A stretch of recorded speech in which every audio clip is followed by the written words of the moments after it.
Eh, Buenas tardes, buenas noches compañeros, buenas noches profesores. Nosotros somos Sara Plata quienes habla y Sara Ruiz Díaz y elegimos el tema tecnología para bien. Eh, Tecnología para bien y aprovechamiento de la cuarta revolución industrial. Eh, el webinar que elegimos se realizó el 28 de enero con los exponentes Nicolás Thompson, Iván Duque, que es el presidente de Colombia, Juliet Swift, Owen Erickson y Bradford Smith, que es el presidente y director legal de Microsoft.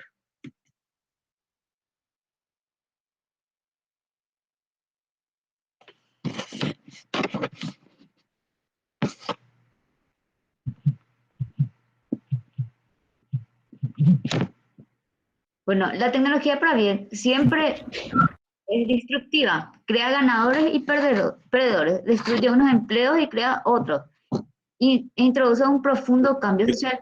Perdón, Pero Sara, yo no sé si es mi presentación, pero yo no estoy viendo, no sé si es mi Sí, solo. ¿usted tiene presentación corriendo? ¿se ve? No. No. Bueno.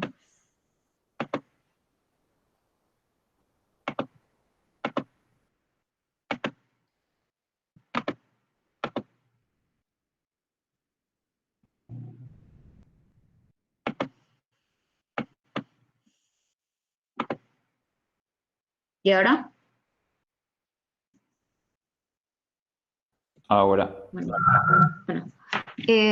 Como diciendo, la tecnología para bien siempre es una disruptiva, crea ganadores y perdedores, destruye o crea empleos e introduce un profundo cambio social, pero la vertiginosa velocidad y el verdadero peso de esta etapa de cambio técnico es que en la realidad es una amenaza en la definición misma de lo que es el ser humano. Se nos presenta una gran variedad de dilemas éticos, los cuales son cómo unirnos para acordar las reglas sobre las cosas, como bebés genéticamente modificados, los robots en las guerras, los algoritmos que determinan nuestras posibilidades de vida. Deberíamos ralentizar un poco más las cosas, o sea, es la pregunta que nos hacemos. Nosotras quisimos enfocar en 4 puntos. Uno es la inteligencia artificial en el análisis de datos, de educación a distancia, el uso de tecnologías para derribar las barreras del COVID y la seguridad en redes. Bueno, yo les voy a hablar de la inteligencia artificial en la analítica de datos. La analítica de datos permite a todos los gobiernos tener los datos en tiempo real sobre la población que pueda aplicarse las vacunas, separándolos por zona, edad, sexo y entre otras características. Siguiente. Bueno, hay que relacionar las tecnologías y avances en el mundo real, tales como los servicios a la nube con los análisis de datos. Un ejemplo que se nos presenta en la actualidad, caso de las vacunas, Un en el ratito. que se puede observar los avances. Un ratito. Sara Ruth, si puede, cuando ella habla, apagar tu micrófono, porque si no se escucha doble. Entiendo, lo que pasa, profe, es que si cancelo el micrófono se sale la presentación. Ya. Qué bueno, bajar el volumen, entonces. No sé. Ya. Ok, sigan. Ahí salió la presentación.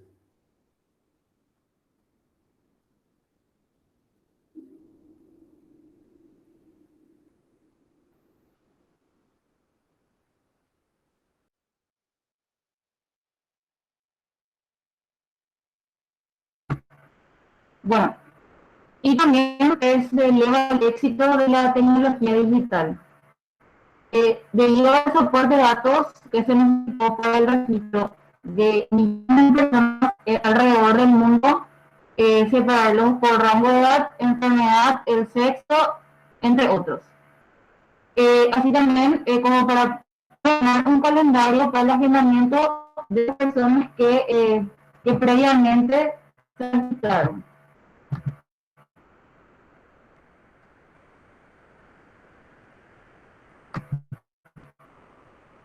Bueno, aquí se puede observar, esta es la plataforma del ministerio que se llama Vacunate Paraguay.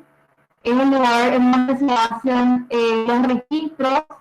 Ahí se puede observar, se ve el plan de vacunación, también las campañas, los documentos técnicos, capacitación, las preguntas frecuentes y boletines. Y en el apartado de abajo se hace el registro de la ciudadanía, en donde todos entramos ahí a registrarnos para poder recibir nuestra vacuna.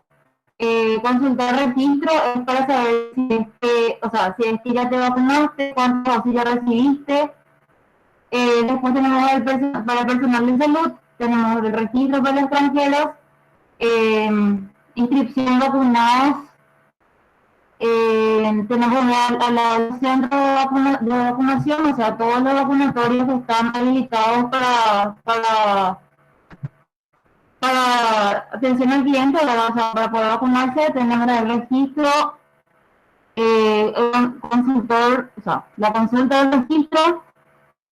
En el registro de vacunación nosotros podemos observar todos los datos que nosotros necesitamos. Por ejemplo, si yo quiero poner, si yo pongo mi número de cédula, ahí va a salir cuántas dosis me puse, en el caso de que me vacuné, cuántas dosis ya me puse, el lugar en donde me puse, entre otros datos. También ahí están los modelos de certificado para gente con enfermedad base, para los adolescentes, entre otros. Y en el apartado de abajo se puede ver en tiempo real, o sea, este tablero se actualiza cada 24 horas, o sea, el anterior cero. En el apartado de abajo se puede ver el registro de la gente la gente que ya se registró para poder recibir la vacuna. Bueno, en este que estamos viendo ahora, el siguiente, Sara.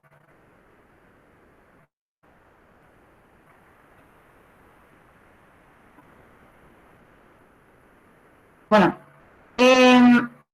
se puede observar también, disculpen porque mi internet no está un poco bien.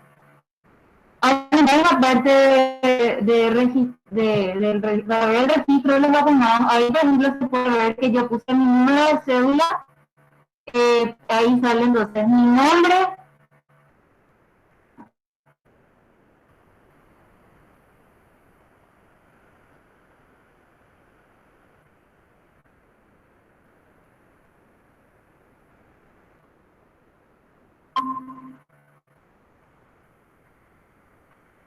¿me escuchan? Ahora. Bueno, estaba diciendo, ¿verdad?, que en el apartado yo de poder revisar el registro de vacunación, yo puse mi número de cédula y ahí se puede ver mi nombre de apellido, mi número de cédula, el lugar donde me vacuné, qué fecha me vacuné, qué vacuna me puse y cuántas dosis me puse. El siguiente.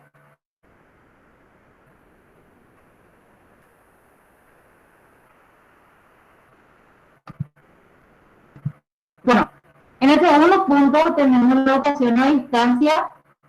Y lo que nosotros necesitamos hacer es eliminar la brecha de los sectores para que pueda acceder a la educación en igualdad de condiciones. Este es un problema que salió a relucir con esta pandemia.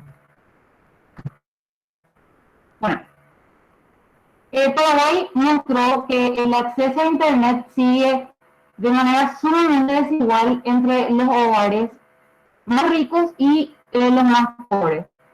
La diferencia es de 20 veces superior del quintil más rico, o sea, la quinta parte, con relación al quintil más pobre. Esta brecha de conexión entre la zona urbana y rural es 20 puntos porcentuales. Después, en cuanto a la accesibilidad en el servicio de la banda ancha fija, que se mide por el precio promedio ofrecido de 1 megabytes por segundo como porcentaje del Producto Interno Bruto per cápita. En nuestro país ocupa el cuarto lugar en los países de América Latina menos accesible, con un porcentaje de 2,2% aproximadamente. Esto quiere decir que el costo, ¿verdad?, del acceso a Internet es alto con relación a los ingresos de las personas usuarias, de nosotros. Además, en las tarifas mínimas para las bolsas de datos prepago de banda ancha móvil, también en los países menos accesibles con un porcentaje de 1,5%. Siguiente.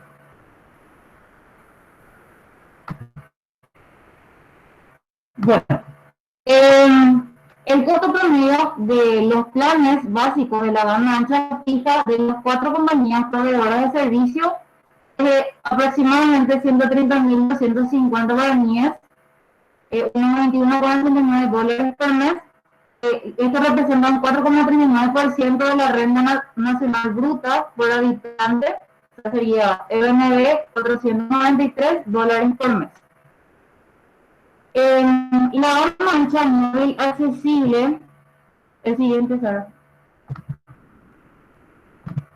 La banda ancha móvil es accesible para el 50% de la población urbana y para el 20% de la población rural, mientras que el servicio básico de banda ancha fija es accesible solamente para el 20% de los hogares en Paraguay.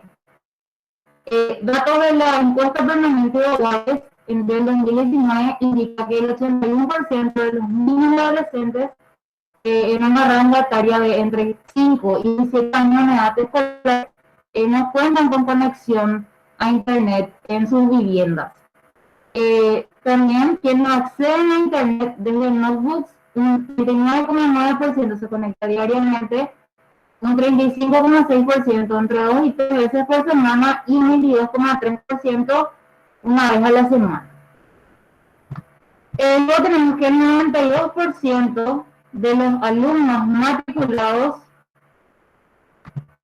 en el sector público no poseen acceso a Internet en sus hogares, mientras que los alumnos matriculados en establecimientos privados, solo el 50% cuenta con acceso a Internet. Bueno, el acceso a Internet permite tener al alcance una herramienta que no solamente es de comunicación, sino también para múltiples actividades o aplicaciones en todos los ámbitos,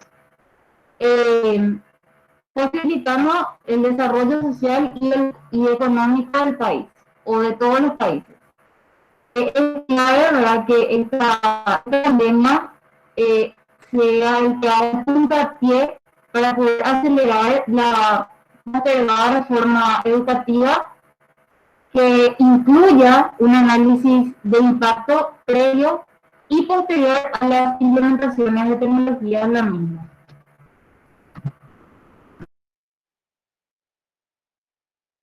El tercer punto que quisimos enfocar es el uso de la tecnología para derribar las barreras del COVID. La pandemia del 2019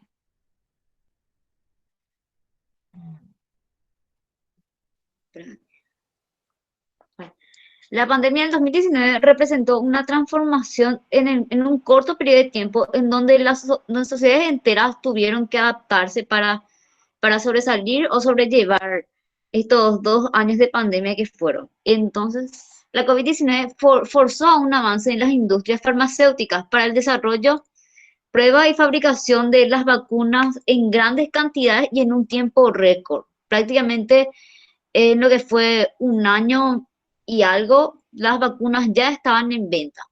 En la COVID-19 orientó a una transformación con miras a la digitalización, en donde se debe buscar mejoras en cuanto a datos y la calidad de los mismos.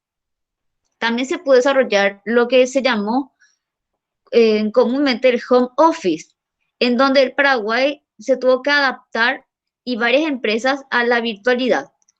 Y también las teleconsultas que fue en el ámbito médico, en donde no podía haber contacto entre pacientes y médicos, hubo un gran avance respecto a la atención de los pacientes, en donde la gestión del sistema, la información en ellas, y los médicos podían conectarse con sus pacientes y sobre todo con los que están en los puntos más lejanos del país. Varios países, incluyendo Paraguay, llegó a subsidio en los momentos más críticos de la pandemia. El registro se ha hecho mediante el uso de la tecnología gracias a plataformas digitales de inscripción, el más conocido como PTBO o PTBO 2.0. Junto con ello, la habilitación de bancas web y los mismos para recibir la ayuda proveída por el Estado, para que las personas con necesidades tengan acceso a las finanzas. Aquí, por ejemplo, está en la página de PTBO, en donde ahora ya no se usa más, pero sí hace un año fue muy común, y en donde acá están las restricciones y las exigencias para acceder a ella. Tenía que ser en donde la página filtraba si era mayor de edad, si tenía IPS, si es beneficiado con otro subsidio del Estado, etc. El cuarto punto que quisimos resaltar es la seguridad en redes, en donde las empresas, si bien se actualizan utilizando estos medios, también necesitan y exigen mayor seguridad porque están más expuestos, en donde suben sus datos, los datos de reuniones, los datos de sus clientes, los datos de sus servicios, etc. Y Paraguay permanece este es un recorte periodístico de última hora, que dice que Paraguay permanece muy vulnerable a los delitos y ataques informáticos.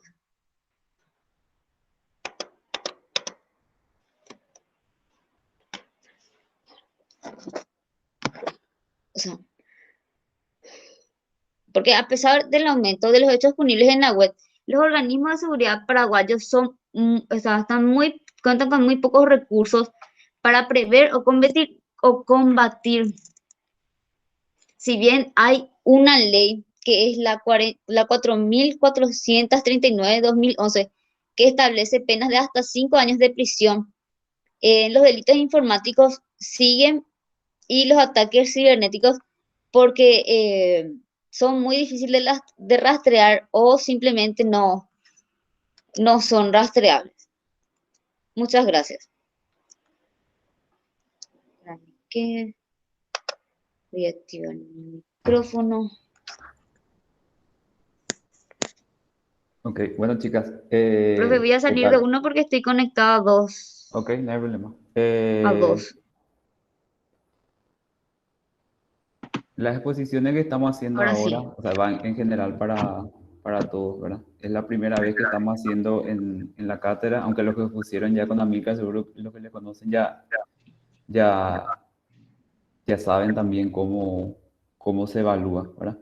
Entonces, lo que queremos hacer con estas sesiones, por eso justamente son puntos bonus, es que puedan tomar todas las recomendaciones que le damos acá, para que cuando presentan sus trabajos puedan mejorar, ¿verdad? Y puedan hacerlo de la mejor manera ya para el trabajo de la clase. Entonces nosotros ahora les vamos a dar algunas indicaciones de lo que nos pareció que falta agregar, y algunas consultas también que les vamos a hacer a los que expusieron, ¿verdad? Y les pido a las chicas que expusieron que sigan conectando su cámara. Y van las acotaciones, ¿verdad? Bueno, primero, el título era Tecnología para el Bien, ¿verdad? Ah, no, antes que primero. Les digo que se pasaron más de 6 minutos de su tiempo, ¿verdad? Eso es casi más del 50% otra vez del tiempo que ya tenía. Entonces, eso es algo que se evalúa y es algo que todos tienen que tener en cuenta. Bueno, voy por lo que iba a empezar. Tecnología para el Bien era el título, ¿verdad? Y entendí que la presentación estaba enfocada a las soluciones que se pueden lograr con la tecnología justamente para el problema que estábamos pasando todos, que era la pandemia del COVID, ¿verdad? Pero la presentación tiene que contar esa historia y tiene que llevarnos a esa historia. Yo cuando veo tecnología para el bien y empieza la exposición, no sé, puede ser tecnología para el bien contra el cambio climático, que también es una situación que estamos viviendo actualmente, ¿verdad? Pero tienen que dar una introducción. Bueno, esta presentación de tecnología para el bien vamos a estar enfocando en la situación que ahora todos estamos pasando, que es la pandemia del COVID, ¿verdad? Entonces ahí entendemos todo a dónde va a ir dirigido, ¿verdad? O si no, ustedes tocan la parte del COVID y yo, ¿será que va a ser el COVID y otra cosa más? ¿Me explico? ¿Se Sí, entiende? profe. Sí. Sí. Bueno, les voy a pedir también menos texto en las presentaciones y menos lectura, ¿verdad? Justamente las presentaciones queremos profesionalizar las presentaciones y eso implica que el expositor no tenga que estar leyendo, o si no, ¿para qué es expositor, verdad? Pues también nosotros podemos leer. Entonces, ese es un punto que le quería preguntar. O sea, no es que le quería preguntar, le quería apuntar.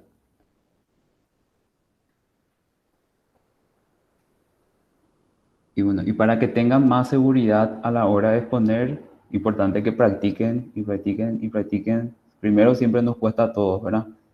Pero como yo ya les dije el primer día de clases, nosotros acá les vamos a preparar para que se vayan al mundo laboral. Nosotros queremos que al terminar la clase sean presentaciones de nivel directorio, de nivel gerencia, para que ustedes puedan salir preparados con ese nivel de esta cátedra. Entonces con ese nivel le vamos a exigir, ¿verdad? Y como le dije, menos texto, menos lectura y practiquen ahora que empiezan las veces que sea necesario para no trancarse, para leer menos, etcétera, etcétera. Y algo que me faltó en la presentación no fue la conclusión. O sea, presentaron todos los ítems, pero ustedes no concluyeron nada de qué era lo que aprendieron, cómo se aplica, esto funcionó, no funcionó en nuestro país. O sea, toda la tecnología se aplicó, funcionó, no funcionó, qué puntos a favor, qué puntos en contra, y eso les pregunto ahora y quiero escuchar de ustedes. Por ejemplo, el webinar que nosotros vimos es de este año, 2021, y los exponentes hablan a largo plazo. Ellos hablan con un plazo hasta el 2030. O sea, esto se está haciendo de manera progresiva, no es que ya hay un resultado de estos puntos, ¿verdad? Ellos hablan de que estos puntos son que se deben tener en cuenta y se deben poner en práctica para poder llegar a los distintos objetivos. Pero hay cosas que ya podíamos tener, por ejemplo, como funcionó o no funcionó el registro de los vacunados en Paraguay, por ejemplo. O sea, eso es algo que ya se hizo y ya se usó y ya está hasta por terminar, te diría, ¿verdad? Ese tenía un objetivo a corto plazo. Le escucho, no sé si estaba hablando, parece que se cortó. No, es que ahora recién voy a empezar. Y sí, justamente nos falta la conclusión, la verdad que no se me pasó por la cabeza, digo, pero para mí, por ejemplo, fue un buen resultado. Yo concluyo que, o sea, tiene partes positivas y partes negativas. Las partes positivas, por ejemplo, fueron que se aceleró la vacunación, se fue por día, si bien hubo aglomeraciones en los centros vacunatorios,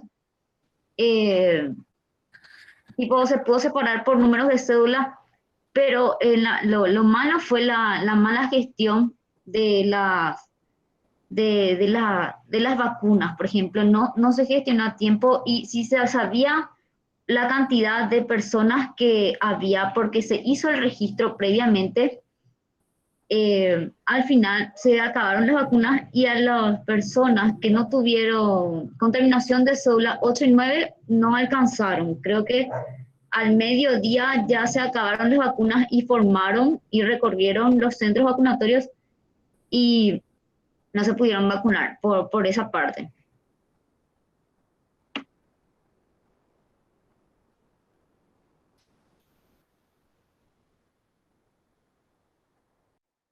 Ok, bueno, ya le dejo a Milcar para sus consultas.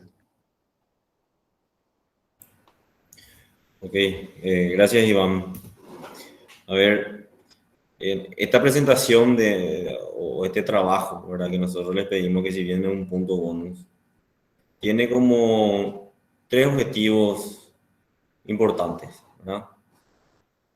Uno, que en parte ya, digamos, lo mencionó Iván, tiene que ver con el desafío, ¿verdad? O lo que buscamos es poder moldear las presentaciones de ustedes y también profesionalizarles a ustedes en los procesos de presentación de ideas que ustedes estén leyendo o ideas que ustedes quieran poder posicionar a un público el cual sea, ¿verdad? En este caso se le dio una lectura, ¿verdad? En el cual usted tenía que hacer una especie de lectura comprensiva, análisis, conclusiones y venir a presentarnos de la mejor manera, ¿verdad? Con esta era de la virtualidad que bien decíamos en la clase anterior, nos permite poder ejercitar que ustedes, ¿verdad? En el momento que puedan negociar cosas en su vida profesional, puedan utilizar de la mejor manera estas herramientas digitales, ¿verdad? Para poder posicionar sus ideas de la manera más clara posible, ¿verdad? Y yendo a ese primer objetivo, lastimosamente, desde mi evaluación, quedó mucho que desear, ¿verdad? Más allá, digamos, de los problemas tecnológicos que podamos tener, ¿verdad? Que obviamente es una limitación que no está en nuestras manos, pero sí se vio una gran descoordinación entre ustedes en el momento de la presentación, ¿verdad? Ni qué decir, ¿verdad? En el momento que ustedes se ponen a leer diapositivas, ¿verdad? O sea, eso hace que la presentación sea como aburrida, tediosa, no llama la atención del público, o sea, no llama la atención del auditorio y para nada tiene técnicas que capten la atención de la otra parte a la cual ustedes finalmente están buscando convencer de la idea que están buscando negociar, ¿verdad? Entonces, dicho esto, bueno, ahí ya creo que Iván mencionó bastante bien, digamos, todas las debilidades que se observó, digamos, en este primer objetivo, ¿verdad? El segundo objetivo de esto es poder a ustedes acercarle información de primera, ¿verdad? Información que le permita, ¿verdad? A ustedes como futuros profesionales poder contextualizar de cuáles son las visiones de los mejores o de los referentes más importantes que tenemos a nivel global sobre distintos temas que se están discutiendo. O sea, esta información, ¿verdad? Que no llega a un paper, pero una información que tenemos en la web, es información pan caliente del año 2021, ¿verdad? Donde se reunió en el Foro Económico Mundial todos estos referentes a discutir distintos de estos temas, ¿verdad? Y cada referente es como un especialista en estos múltiples temas que cada uno o cada grupo fue eligiendo para consensuar. Entonces, ¿por qué es importante que la clase pueda manejar? Y la idea es que todos presentemos, que todos al menos manejemos medianamente esa información, porque al momento que yo formulo proyectos, ¿verdad? Tengo que saber hacia dónde van las tendencias globales, porque quiera sea o no, vivimos en un mundo globalizado y Paraguay necesita tener como esa visión global en el momento de formular los proyectos que estén formulando. Puede que algunos no estén afectos, digamos, a ciertas tendencias globales, ¿verdad? Pero de alguna u otra manera pueden generar impacto en los proyectos que yo tengo o que estoy evaluando o que estoy formulando y ustedes como estudiantes de ingeniería deberían tener, digamos, esas tendencias como información de primera mano, ¿verdad? Y lo otro, ¿verdad? Que me parece también importante, que en el momento que se le entrega un documento, ¿verdad?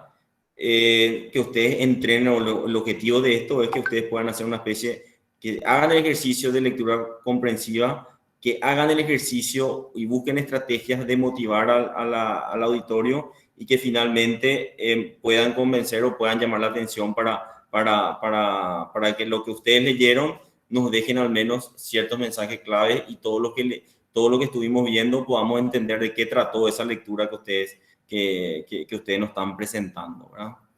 Y yo celebro, o sea, les felicito por una parte porque me gustó mucho que busquen relacionado a ejemplificar, por así decirlo, con casos a nivel nacional, ¿verdad?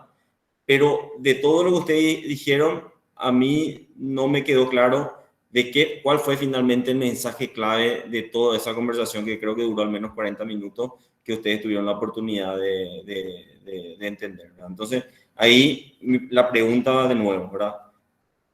¿De qué trató finalmente ese conversatorio? Porque a nivel global era tecnología para el bien, ¿verdad? Pero después había otra vez varios sub-ítems. Yo no sé si ustedes puede que hayan visto, digamos, todos los ítems que estaban abajo, digamos, de ese gran título, por así decirlo. Pero ahí otra vez había como temas específicos que iban tratando distintos líderes, ¿verdad? Ustedes dijeron que me pareció escuchar que hablaban de Duque. Yo no sé si tomaron palabras de un tema que él tomaron un tema específico. Bueno, entonces ahí va como mi segunda pregunta que no me queda claro. O sea, si ustedes se pusieron a ver varios videos y sobre eso presentaron esto, o si eligieron solamente uno, y bueno, y si eligieron solamente uno, ¿cuál es, en parte lo dijo Iván, cuál es la conclusión, pero cuáles son los mensajes claves que les dejó a ustedes en lo que vieron, ¿verdad? O lo que están tratando de presentar hoy?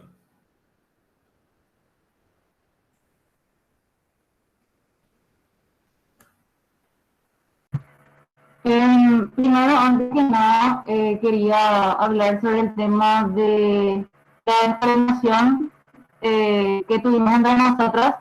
En realidad es que Internet es súper inestable y yo no puedo ver en tiempo real lo que ella está, o sea, si ella cambia, a mí no me muestra enseguida. Entonces, por ese lado, más que nada, es la desinformación y ya de repente me sale la pantalla negra y cosas así. Entonces, es un tema de la calidad de mi internet, ¿verdad? Y disculpa por eso. En cuanto a la pregunta del profe, lo que nosotros vimos, el video que nosotros vimos, es el aprovechamiento de la cuarta revolución industrial.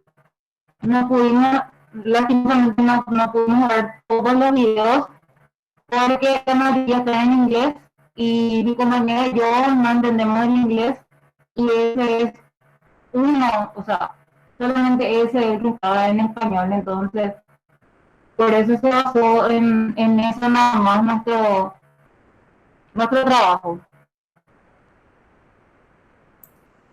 Perfecto, el objetivo era justamente elegir solamente uno de esos, ¿verdad? Pero ya que eligieron ese tema de la revolución industrial, ¿cuál fue el mensaje clave? O sea, 40 minutos de video, ¿verdad? ¿Cuáles son las mayores conclusiones? ¿Cuáles fueron, digamos, hacia dónde fue el debate inicialmente? ¿Qué discutieron y qué concluyeron? O sea, como una especie de un resumen al menos de lo que vieron y qué les quedó, ¿verdad? Que puedan transmitir a la clase. Bueno, se enfocó, sí, bien como estuvo o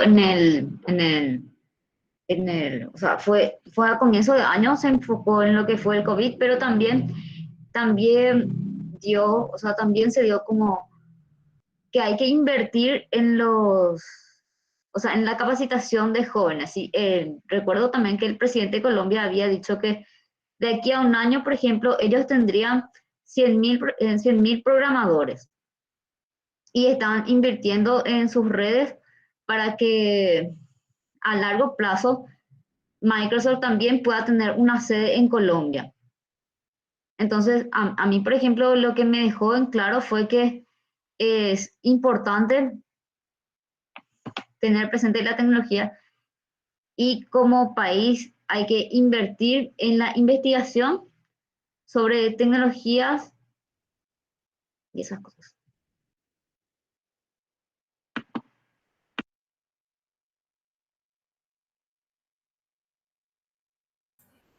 Ok, está bien, en honor al tiempo podemos dar continuidad al siguiente grupo.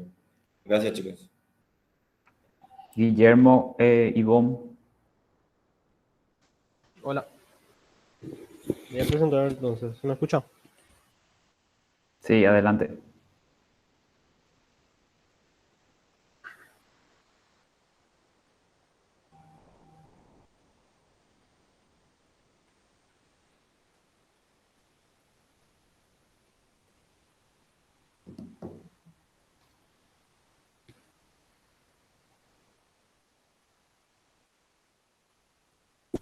Ahí se ve la presentación. Sí se ve. Empezamos. Iván, te falta cerrar tu evaluación anterior. Ok, cierro. Iván, ¿está? Adelante, Guillermo. Buenas tardes, profesor. Buenas tardes, compañeros.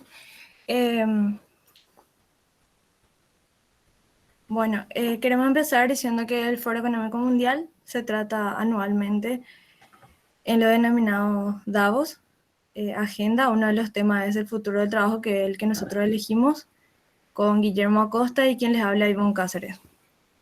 Siguiente.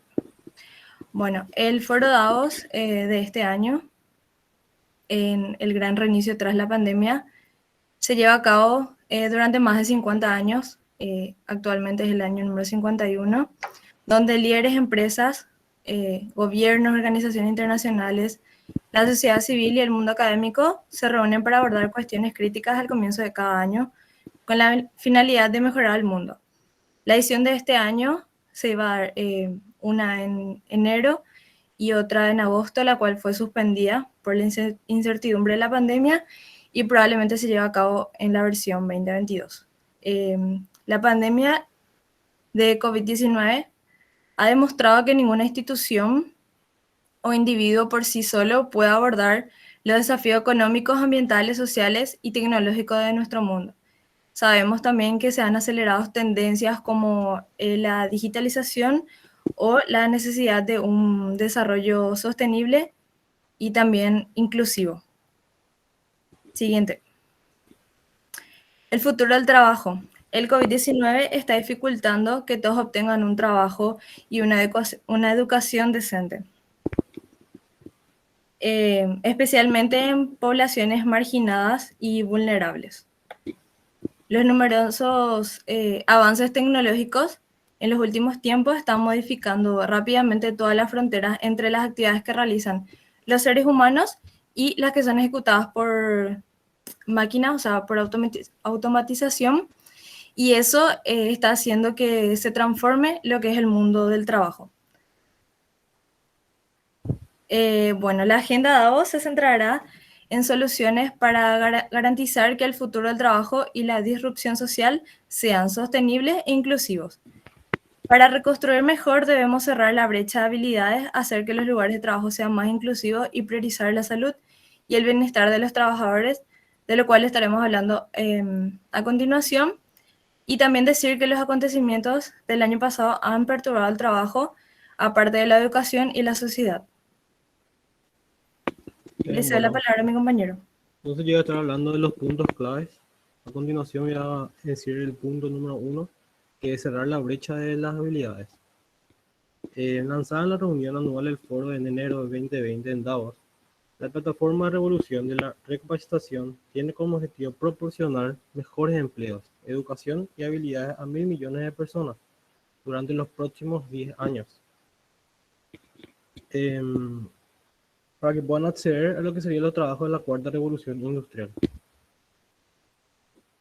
La introducción en curso de los mercados laborales a partir de la cuarta revolución industrial se ha complicado aún más y en algunos casos se ha acelerado con el inicio de la recesión relacionada con la pandemia en 2020. Los aceleradores de Closing the Skill Gap del foro de Central se centran en 4 áreas de clave. Sería aprendizaje permanente y mejora de las competencias, reasignación y reempleo proactivo, modelo de la financiación de competencias innovadoras y anticipación de competencias y conocimiento del mercado laboral. A continuación voy a explicar lo que sería este cuadro, que es algo parecido a lo que nos habíamos mostrado en la clase de negociación, que es sobre las habilidades blandas, de lo que van a estar necesitando lo que serían los trabajadores para los empleos que se hizo para el 2025. Como saben, hay como un top de habilidades blandas que nos habían mostrado también así, pero más relacionado a la negociación, ¿verdad? Está relacionado a lo que serían los trabajadores. Y como tipo cambio en el top, dependiendo justamente de lo que sería los tiempos, ¿verdad? Como ahora estamos en pandemia, bueno, cambia en el top. Este sería el top 15 de habilidades que están ahora siendo requeridas para el 2025. Voy a decir dos nomás por el tiempo, que sería, el primero es pensamiento analítico y el segundo es lo que sería aprendizaje activo y aprendizaje de estrategias.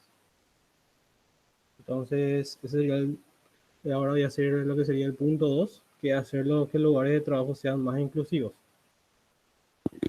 En mayo de 2020, el asesinato de George Floyd inspiró a empresas de todo el mundo a apoyar el movimiento de Black Lives Matter y tomar medidas para acabar con el racismo sistémico. Además de apoyar a los empleados, hablar en contra de la injusticia, y las empresas pueden aprovechar este momento para abordar las disparidades en la búsqueda y selección de talentos, mejorar la evaluación comparativa y cultivar la cultura de inclusión, como se explicó en un reciente kit de herramientas del foro. También se habló mucho sobre lo que sería la inclusión de personas discapacitadas, también personas del movimiento LGTB y las mujeres, ¿verdad? Lo que sería acompañar todo ese tipo de movimientos en la inclusión del trabajo. Por último tema, como punto clave tenemos priorizar la salud y el bienestar.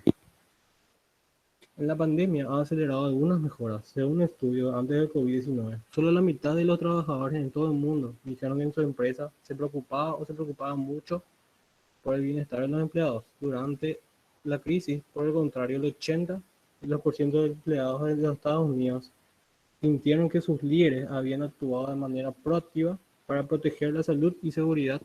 El 78% pensó que la organización había respondido a la crisis de manera adecuada. El desafío ahora será en cómo mantener el nivel de apoyo y participar mientras la pandemia continúa. Entonces ahora el compañero va a explicar lo que serían estos modos de restablecer el mercado laboral. Bueno, cabe destacar que el confinamiento llevó a un trabajo a distancia a gran escala, también aumentó la automatización y la reevaluación global de una economía, ¿verdad? Y por ello queremos también mencionar estos 5 modos de restablecer los mercados laborales tras la recuperación del COVID. Lo que se busca es que se tome este momento como pandemia para aprovechar y establecer las bases para crear un mercado laboral más resiliente y un mundo equitativo laboral, ¿verdad? El primero es una apuesta fuerte por la mejora de competencias y el reciclaje. Esta situación exige que haya nuevas inversiones y mecanismos para el perfeccionamiento de todos los profesionales y el reciclaje, tanto en lo relativo a capacidades humanas y capacidades digitales, ¿verdad? El segundo punto dice identificar los empleos del mañana, los cuales se concentran en gran medida en las profesiones para puede ser el cuidado de personas, el apoyo al planeta, la gestión de nuevas tecnologías y también la comunicación de productos y servicios. El tercero es dar prioridad a la recolocación y de reinserción laboral, que se refiere al apoyo activo que hay que tener hacia los trabajadores que están desempleados y también en situación de riesgo. El cuarto sería revalorizar los trabajos esenciales y mejorar la calidad del empleo, ya que es evidente que nuestros trabajadores más esenciales, se pudo ver esto en la pandemia, se encuentran entre los peores pagados y los que tienen los empleos más precarios. Los salarios realmente no se adecuan a la necesidad tanto de los trabajadores y en muchos casos a los empleadores. Y por último punto, es una recuperación colaborativa con una nueva configuración. La recuperación colaborativa se refiere a que debe ser entre empleados, gobiernos y trabajadores, tanto en escala nacional y global. Será esencial para una recuperación post-COVID. Muchas gracias.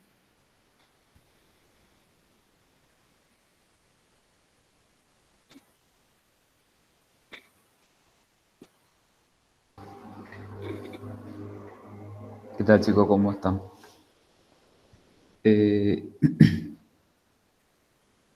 Este Este tema a mí me parece súper interesante luego, y más todavía en el contexto en el que estamos, ¿verdad? Que bien ustedes incluyeron en su presentación, ¿verdad? Porque actualmente muchas empresas, inclusive, se están planteando la necesidad de oficinas físicas después de esta experiencia de la pandemia, ¿verdad? Inclusive nosotros en la consultora tuvimos una experiencia de que pudimos hacer un diagnóstico a una empresa a distancia, ¿verdad? Algo que jamás hubiésemos pensado que íbamos a poder haber hecho, ¿verdad? Y inclusive ya eso, lo anterior que mencioné, el tema de considerar la necesidad de ubicación física, ya es con el afán de ahorrar costos fijos, ¿verdad? Me pareció bastante interesante y me gustó mucho la última parte de la conclusión, ¿verdad? Porque venían leyendo también y después repuntaron en la última parte, ¿verdad? Entonces me pareció bastante bueno el cierre. Y algo que yo quería, bueno, les recomiendo también el tema de disminuir la cantidad de palabras, de texto en las presentaciones, principalmente en la primera parte. Un buen ejemplo es cómo terminaron, por ejemplo, con esas 5 nubecitas y ya teniendo su speech aparte para cada una de esas, ¿verdad? Eso, eh, bueno, un ratito.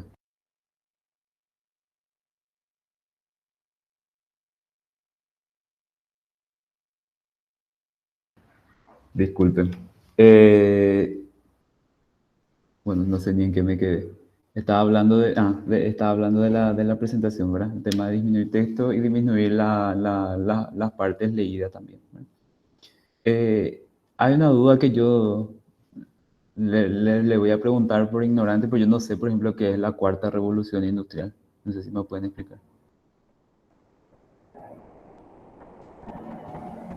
Amílcar era que nos había hecho, o sea, nos había hablado justamente de eso en la clase de negociación, hace un año creo que no recuerdo, que era de cómo se va a ir adaptando el trabajo en las industrias, etcétera, etcétera, cómo va a ser en el futuro.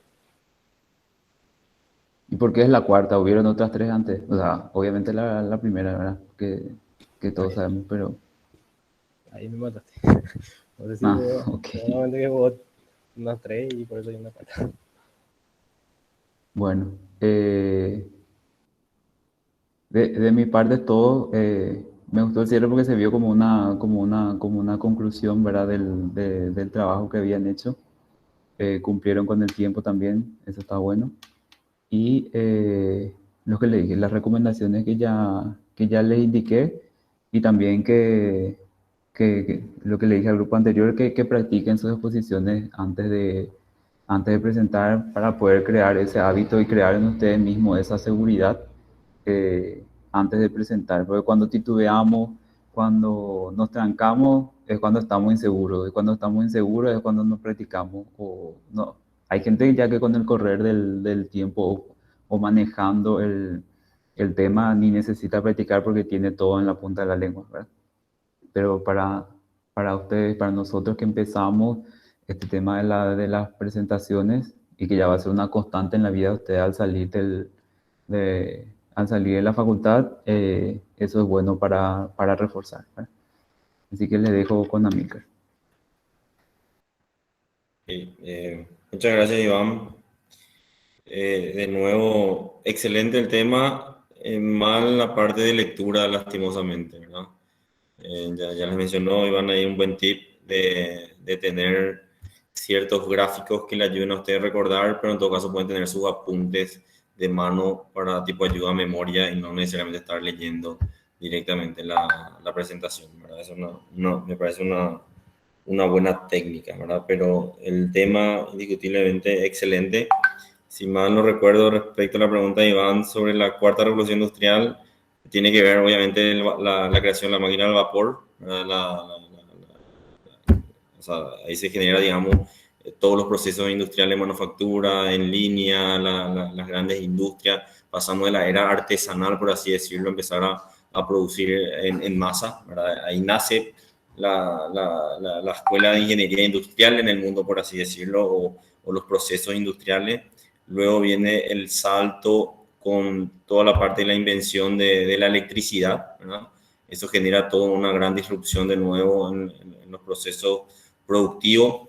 Luego de eso viene la invención de la electrónica, ¿verdad? Relacionada un poco a lo que es la electricidad y bueno, y lo que se viene ahora, la cuarta revolución industrial que en parte ya mencionaban los compañeros en la presentación, de todo lo que tiene que ver obviamente con la inteligencia artificial, la gran cantidad de datos, en gestión de datos que tenemos que tener, machine learning, capacidad de gestionar eso, conocimiento en codificación, ¿verdad? Que son grandes formaciones que hoy requieren indiscutiblemente los profesionales técnicos en los futuros empleos que se van a ir generando y empleos que incluso hoy ya demandan, digamos, muchas industrias y que lastimosamente por esa brecha que bien mencionaban Guillermo y Ivonne, no se están pudiendo conseguir los trabajos calificados o muchas industrias o muchos sectores no están pudiendo conseguir los recursos humanos que puedan llevar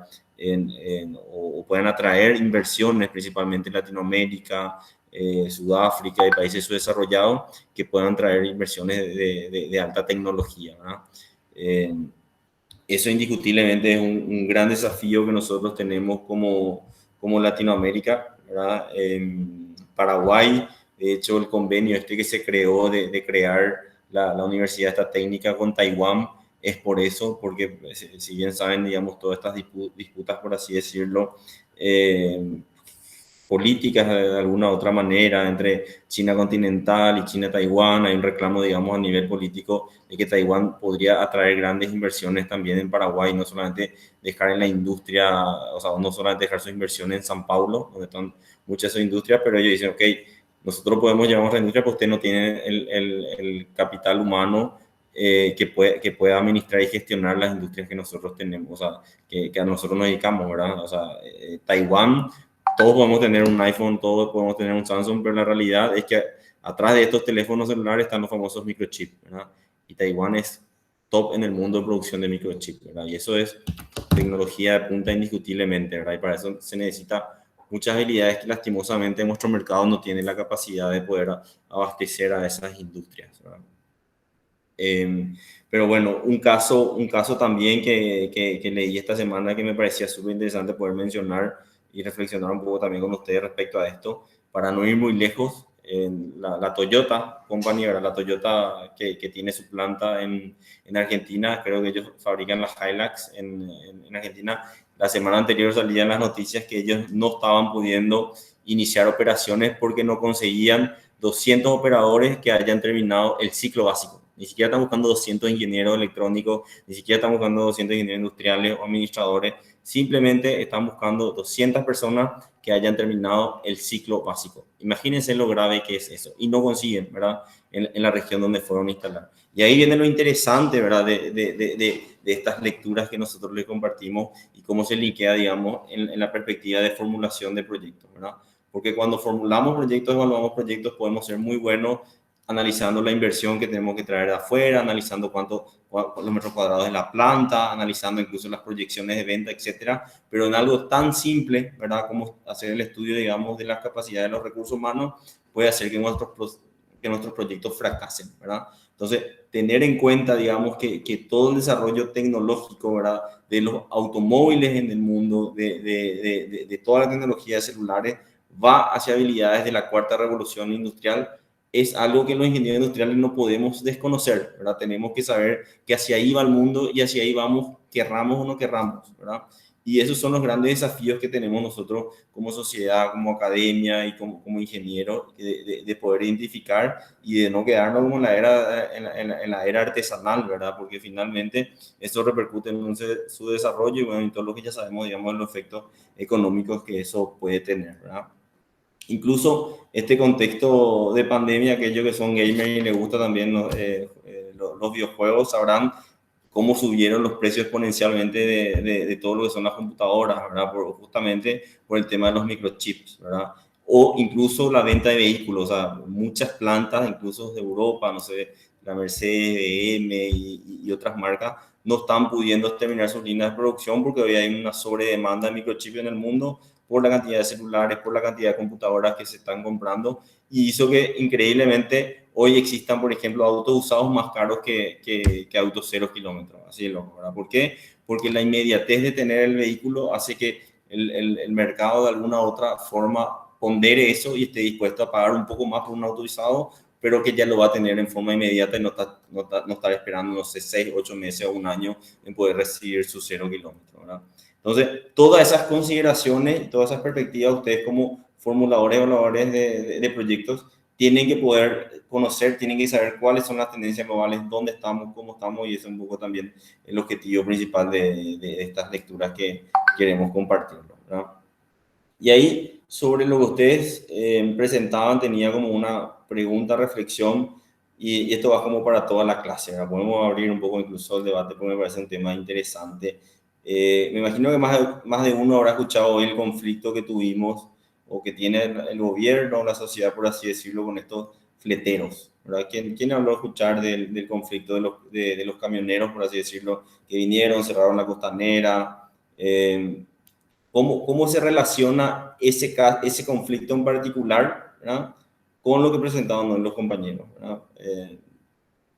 ¿Quién se anima a consultar, a mencionar al menos qué entendieron, qué leyeron, qué escucharon respecto a esa situación? O si Bonnie y Guillermo también quieren sacar una conclusión al respecto. Yo no Sí, estoy conocen el enterado tema. del tema. No te pasa nada. Ahora sí me entero. Nadie ve el diario ni ve las noticias, parece, acá en esta clase. Usted como estudiante de último año tiene que estar empapado de la realidad nacional, ¿verdad? Eso me parece también súper importante, ¿verdad? Un profesional desconectado de la realidad socioeconómica de su país no es un profesional eficiente, ¿verdad? Tiene que saber y conocer las realidades porque sobre eso diseña sus proyectos, ¿verdad? Imagínense que ustedes están diseñando una planta y había sido, hay toda una crisis, están localizando en tal lugar y había sido toda una crisis de fletes a nivel local, ¿verdad?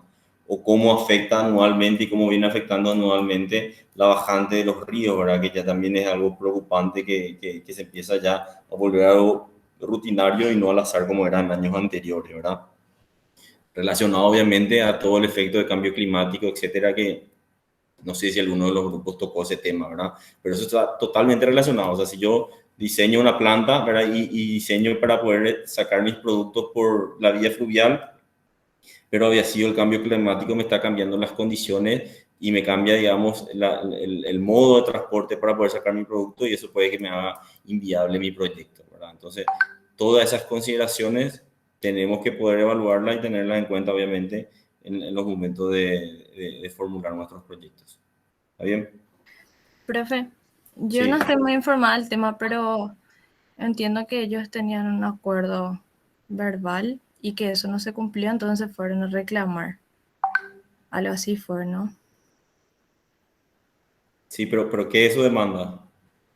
Y que no cumplieron la tarifa, algo así. Lo que yo estuve leyendo mucho es eh, que aparte de Paraguay haber desafíos educativos económicos, ¿verdad? Hay también mucho desafío de informalidad. O sea, tipo, la mayoría de los empleos, casi el 80% según leí, son informales. Y estos tipos de acuerdos también que se tienen así son todos informales. Tipo, es como que vale decir nomás, vamos a hacer tal cosa y después no cumplen. Y eso es lo que ellos se fueron a reclamar. ¿Alguien más tiene una opinión al respecto?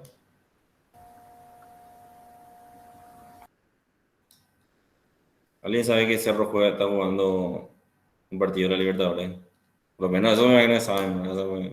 Así no parece que Que está tengo perdiendo. uno en Alemania por ahí. En Bolivia, alumno de Bolivia parecen. Por lo menos Ivonne de oído sabía, te felicito, Ivonne. Por lo menos estar algo Mi enterado. aplicación me avisa de fútbol, pero no de noticias. Profe, voy a opinar yo. Excelente, El tema Fran. del fijar los precios por leyes me parece que va totalmente contra las leyes de la economía y todo ese tipo de cosas, y eso puede afectar muchísimo a todos los proyectos que se puedan realizar. Fijar leyes fijar precios por leyes. Exacto, Frem. Gracias, Frem, por tu aporte. Justamente a ese punto es el cual quería llegar, ¿verdad? O sea, los fleteros básicamente están solicitando que el gobierno con una ley les pueda fijar un precio, ¿verdad? Lo que creemos, digamos, en la libre competencia, sabemos que los precios se fijan por oferta y demanda, ¿verdad? Ahora, si cada uno de los sectores económicos empieza a imponer cuál es su precio mínimo, podemos llegar a entrar en una crisis parecida con la que entró lastimosamente con sus grandes sindicatos Argentina y ni qué decir Venezuela, ¿verdad? Más ya que sin entrar a discutir, digamos, ideología ni nada, ¿verdad? O sea, la libre competencia, obviamente los mercados tienen que estar regulados, medianamente regulados, ¿verdad? Pero empezar a imponer precios puede generar distorsiones importantes que nos compliquen a la hora de administrar nuestra sociedad económica, por así decirlo, ¿verdad? Y dicho este comentario de Frem, ustedes ponían que uno de los puntos, por así decirlo, de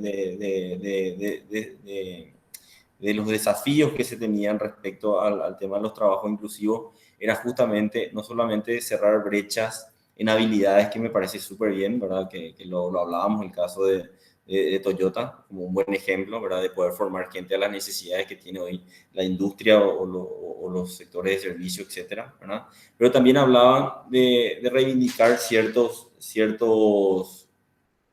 le llamaba calidad de empleo, ¿verdad?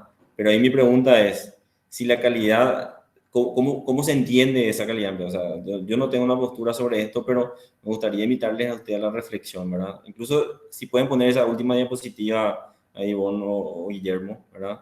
Decía, hablaba específicamente de mejorar la calidad del empleo, ¿verdad? Y esto del caso de los fletes también, en parte, para ellos mejorar su calidad de empleo es mejorando sus precios, ¿verdad? Ahí está. Revalorizar los trabajos esenciales y mejorar la calidad del empleo, ¿verdad? ¿Qué ustedes creen se puede entender como mejorar calidad de empleo en este caso? Esta pregunta va directo para Guillermo, dado el contexto que nos dio Efrem y lo que yo les he mencionado.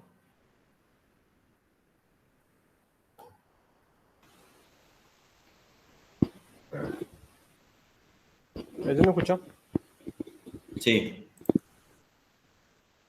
Vos del punto 4 me dijiste, revalorizar los trabajos esenciales y mejorar la calidad de empleo.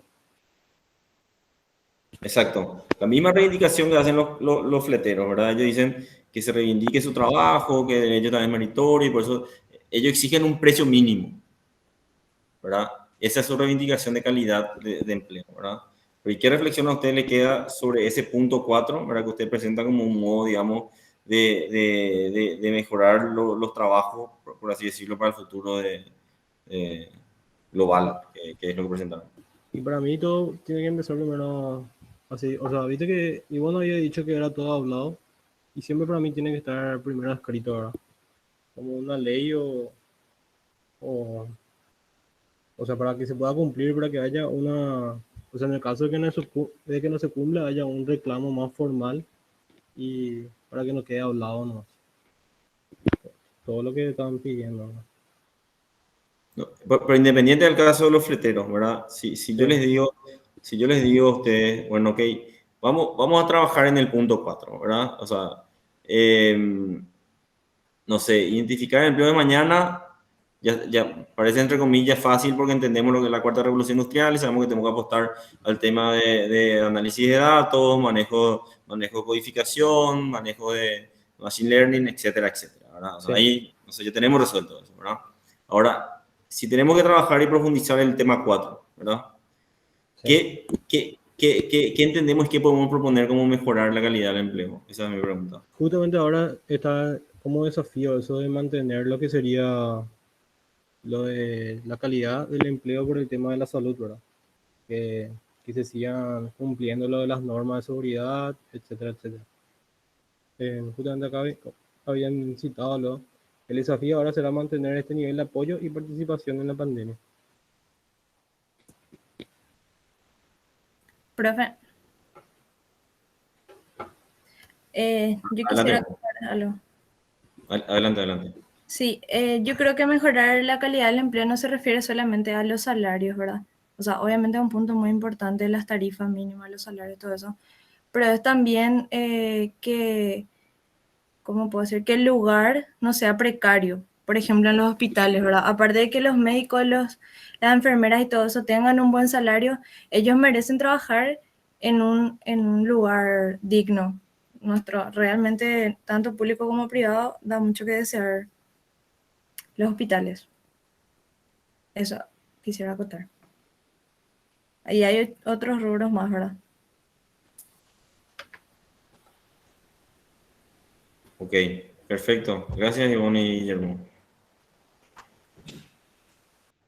Amílcar, yo creo que no cerré a tiempo el Sócrates anterior y por eso no me habilita todavía el nuevo.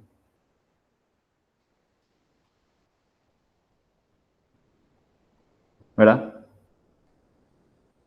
Salí y entrar más nuevo. ¿Sí? Sí.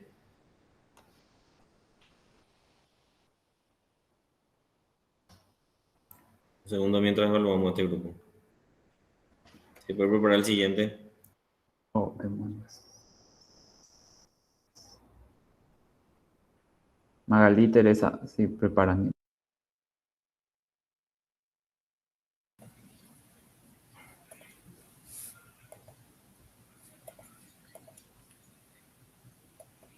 Hola, no sé si se escucha.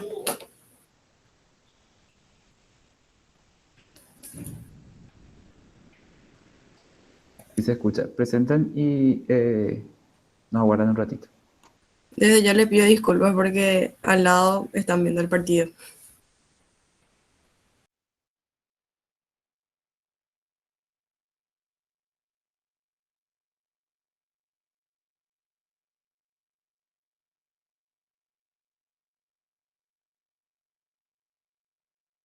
Cuando nos digan, profes. 2 segundos, por favor, un ratito.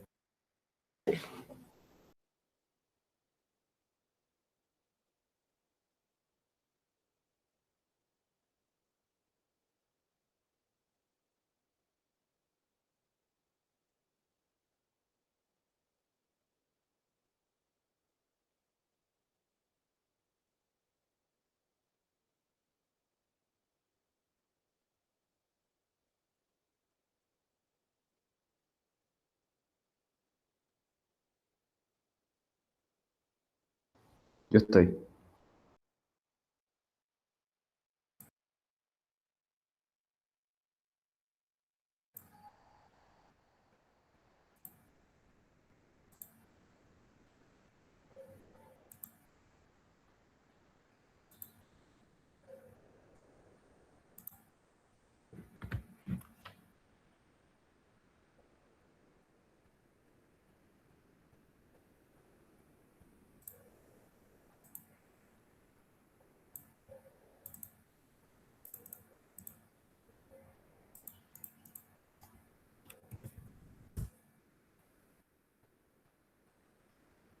Hola. Sí, pueden arrancar. No sé si me escucharon. Sí, profe. Arrancamos ahora. Sí. Buenas noches, profesores. Buenas noches, compañeros. Nosotros somos quien les habla, Mali López, y mi compañera María Teresa Aray, y elegimos el tema economías más justas, restaurar el crecimiento económico. Siguiente. Bueno, en términos generales, el mundo ha avanzado en cuanto a la reducción de la desigualdad y el aumento de la esperanza de vida. La globalización y la digitalización han llevado a un mayor acceso a la atención sanitaria, a la educación y a las oportunidades de trabajo en todo el mundo. Pero en consecuencia a la pandemia por COVID-19, el Banco Mundial pronosticó que la mayoría de los países entrarían en recesión económica en 2020, con una contracción del PIB mundial de más del 5%. Y según la ONU, 255 millones de personas habrían perdido sus empleos en ese mismo año, en el 2020. Estos impactos económicos debido a la pandemia han tenido graves consecuencias, principalmente con respecto a la desigualdad y la pobreza. Pero no solo la crisis económica es la que puede ampliar esta brecha de desigualdad, sino también una recuperación económica desigual. En este sentido, el panel de liderazgo en el Foro Económico Mundial examinó cómo restaurar el crecimiento económico, con recomendaciones sobre cómo las empresas y los gobiernos pueden colaborar de manera efectiva en una nueva agenda económica que mejore la productividad, la sostenibilidad y la prosperidad compartida en 2021, y que por supuesto esto beneficia a la mayoría. Siguiente.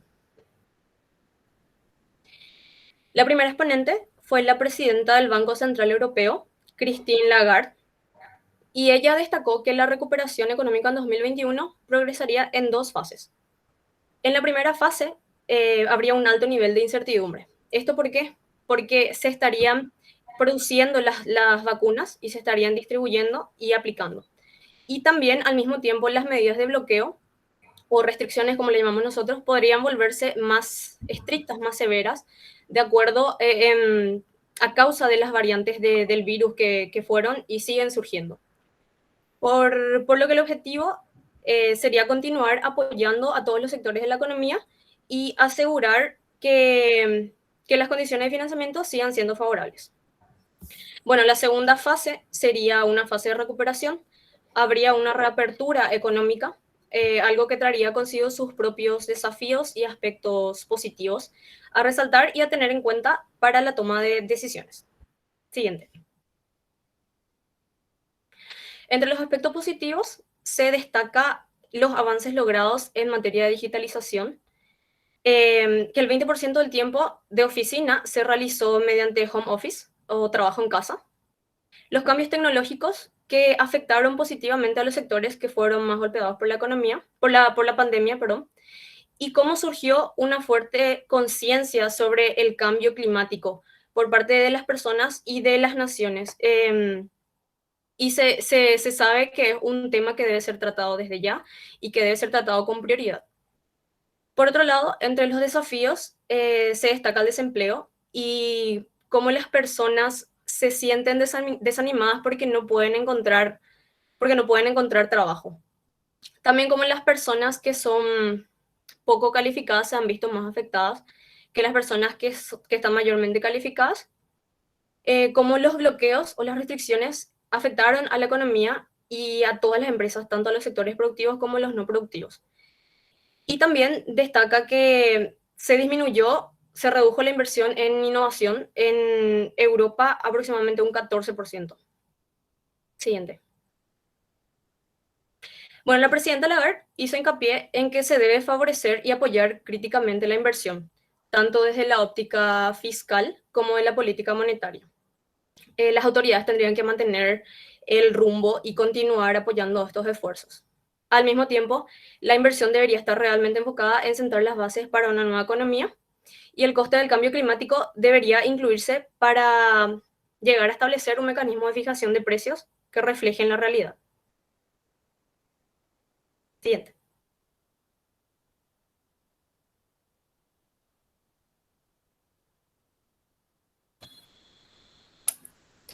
Bueno, no sé si me escuchan.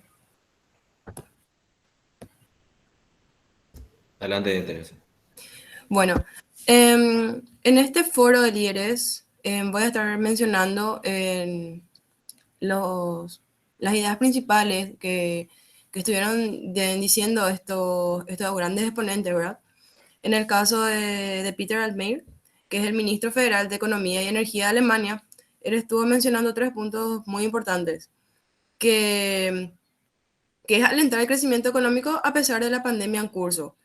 Esto es con fin de frenar la recesión económica que va creciendo. O sea, ahora en este caso, en este punto de la pandemia podemos decir que en parte está disminuyendo, pero con el tema de la aparición de las variantes, como había mencionado mi compañera, es todavía un futuro bastante incierto.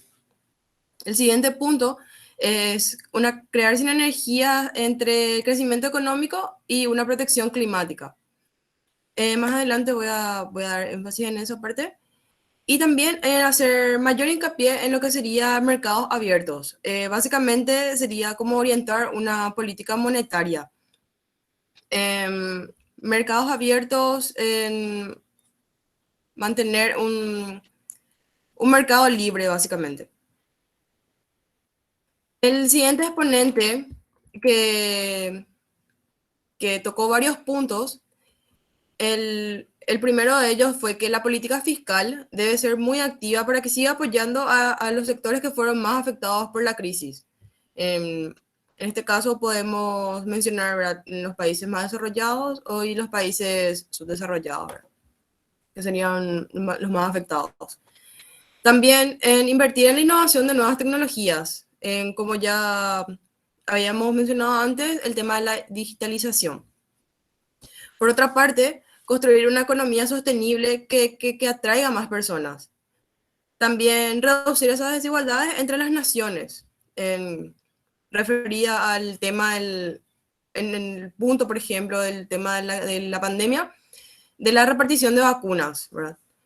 Como todos sabemos, fue todo una desigualdad muy grande para países con mayor inversión económica, digamos. El siguiente punto es reducir la desigualdad en el sistema fiscal mundial. También el siguiente exponente, que fue David Salomón, que es el presidente y director ejecutivo de The Goldman Sachs Group Inc., ¿verdad?, tocó 3 puntos importantes también, que centrarse en aquello en lo que hace falta dinero para seguir construyendo el puente que permita una recuperación mucho más constante hasta el fin de la pandemia, que sea una inversión más sostenible. También, por otra parte, políticas más inclusivas para una mayor participación en la economía. Y el último punto sería asegurar que las pequeñas y medianas empresas gocen de una política adecuada para poder recuperarse. Me gustaría tocar acá el tema de lo que fue en el caso de Paraguay. El Banco de Desarrollo de América Latina más bien invirtió, pero podríamos decirse que es una financiación para nosotros de más de 250 millones de dólares para que países como Paraguay, por ejemplo, se pueda desarrollar, pueda tener una protección social en lo que refiere al tema de la pandemia, ¿verdad? También fue una inversión que se hizo más enfocada en las pymes, ¿verdad?, en las pequeñas y medianas empresas. Después, el siguiente expositor, el siguiente líder que expuso sus ideas fue Herbert Diess, que fue el director ejecutivo de Volkswagen. Él tocó 2 puntos importantes, que es basarse en una cadena de suministros abierta y en la distribución de empleo en todo el mundo. Asegurar que este mercado sea abierto y que la cadena de suministros esté disponible. Bueno, en conclusión, ¿verdad?, lo que podemos decir de todas estas, en conjunto de todas estas ideas que estuve mencionando anteriormente, es que existe un sinfín de limitaciones para no dar en específico en planes concretos. Entonces depende mucho de lo que sería el comportamiento global del virus, que es la causante principal de la recesión. Pero una vez que esto en cierta medida se pueda frenar con planes bancarios sanitarios, que en este caso vendrían a ser las vacunas, se pueden definir varios avances, como que sería la digitalización, también la cual permitió un avance muy importante, fundamental, ya que la situación obligó que así sea. Exigía una reestructuración completa de lo que se tenía acostumbrado en la vida diaria, ¿verdad? Algo también que es muy importante mencionar, y lo que se debería dar importancia, es también al cambio climático, ya que para mejorar esta sostenibilidad medioambiental es uno de los mejores planes que se tiene hasta el momento. Esto es justamente para evitar planes futuros, futuras crisis, ¿verdad? El otro punto que me parece que es así, uno de los más importantes, es que en los países desarrollados, por ejemplo, existen medidas de estímulo que el gobierno dio por habitante, que ha sido mucho menores de los estímulos que se dieron en países subdesarrollados. Por lo tanto, los ingresos per cápita son mucho mayores ahí. Y esa diferencia hace que los países más vulnerables necesiten mayor apoyo y una solidaridad internacional, por decirlo así, ¿verdad? Por ejemplo, una de las opciones es la condonación de deudas para el grupo de países vulnerables. También con el aumento de las financiaciones que se dieron como medidas de estímulo para poder reactivar la economía, digamos, uno de los mayores préstamos que se solicitaron en mucho tiempo, a nivel mundial, ¿verdad? Tipo, entonces, en tiempos normales, digamos, los mayores préstamos que se piden en tiempo de crisis. Entonces, dicen que esta es una deuda global que aumentó, según la ONU, en un 15%. Entonces, como este aumento supondrá una carga para las siguientes generaciones, estas inversiones para las cuales se está financiando ese dinero deben ser inversiones que sean productivas y que se puedan sostener a largo plazo. Entonces, para que pueda estimular el crecimiento y alivianar de cierta manera el impacto que tenga esa deuda. Y eso es todo.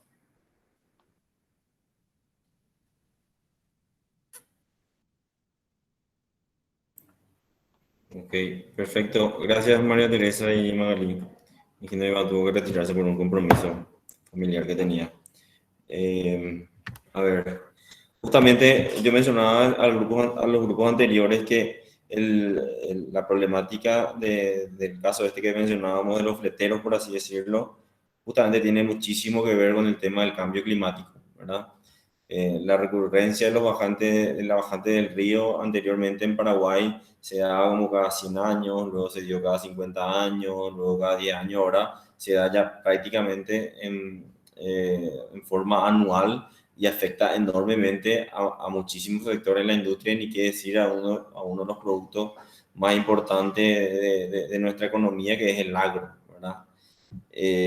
Entonces, ustedes mencionaban o hacían la presentación sobre los casos, digamos, de economía más justas, y mi pregunta directa iba, ¿cómo ustedes entienden esto en este contexto de pandemia? Ahora, si es que esto ya era una situación de antes, ¿verdad?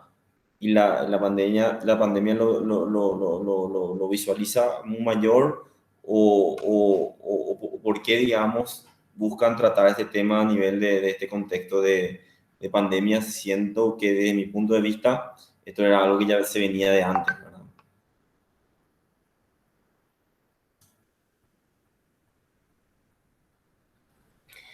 Yo creo, profe, que este es un problema que venía de antes y justamente la pandemia aumentó esta brecha, digamos, que hay en desigualdad.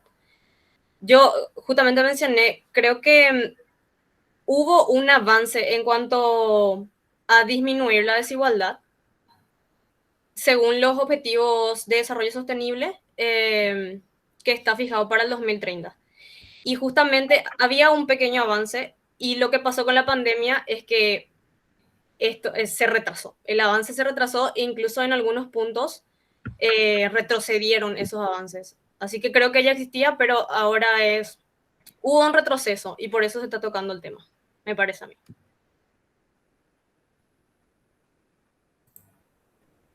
Ok, perfecto. Igual ahí como anécdota, yo tuve la oportunidad de conocer y almorzar con Christine Lagarde cuando estuvo en Paraguay.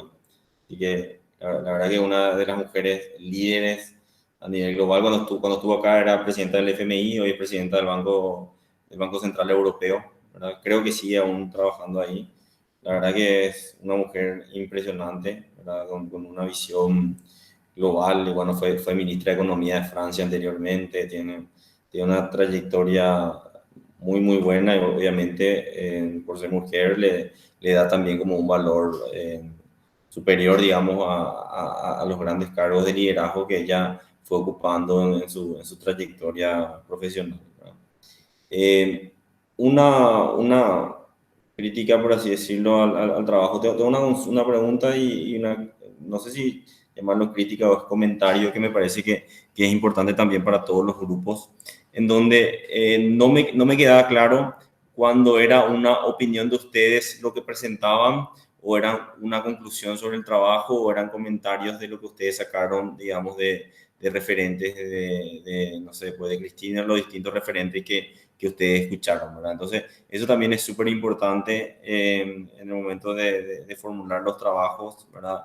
De hecho, tenemos todo un paper sobre el tema de plagios que yo les había mencionado. Yo sé que hay mucho desconocimiento a la hora de estructurar proyectos, por eso es que tomamos nosotros un paper, por así decirlo, que le va a servir a ustedes a poder mejorar esas debilidades. Muchas veces hacemos plagio sin darnos cuenta y sin saber, ¿verdad? No es culpa de ustedes, es un desconocimiento, pero que en las siguientes clases vamos a darles como control de lectura y le va a permitir también ir mejorando eso, ¿verdad? Yo en algunas partes me perdía si era una idea de ustedes o una reflexión sobre lo que leyeron o era o estaban trasladando directamente, digamos, en la opinión de algún referente de lo que escucharon o leyeron, digamos, de este texto o video que vieron, ¿verdad?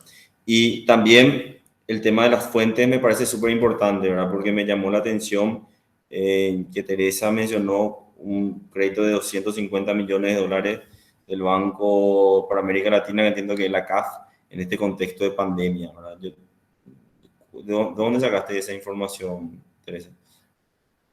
Estaba leyendo un foro de cómo Paraguay estaba, estaba venciendo esta recesión económica, ¿verdad?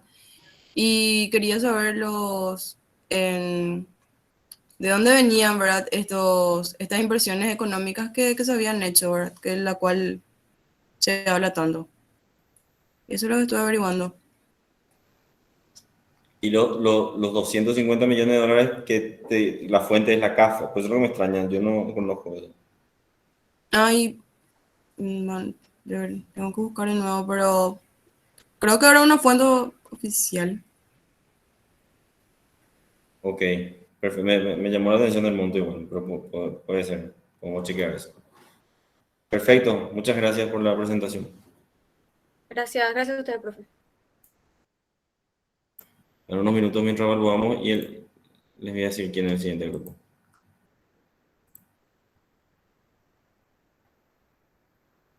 Eh,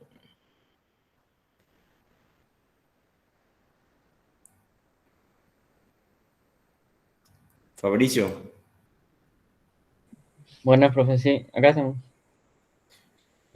preparen mientras termino acá. Ok.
Adelante, Fabricio y Sol.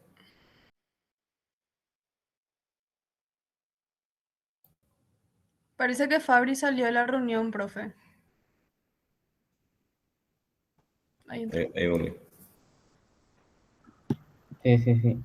Problemas técnicos. Cuando quieran pueden cargar. Sí, estaba cargando la diapositiva. Se reinició. Mi navegador.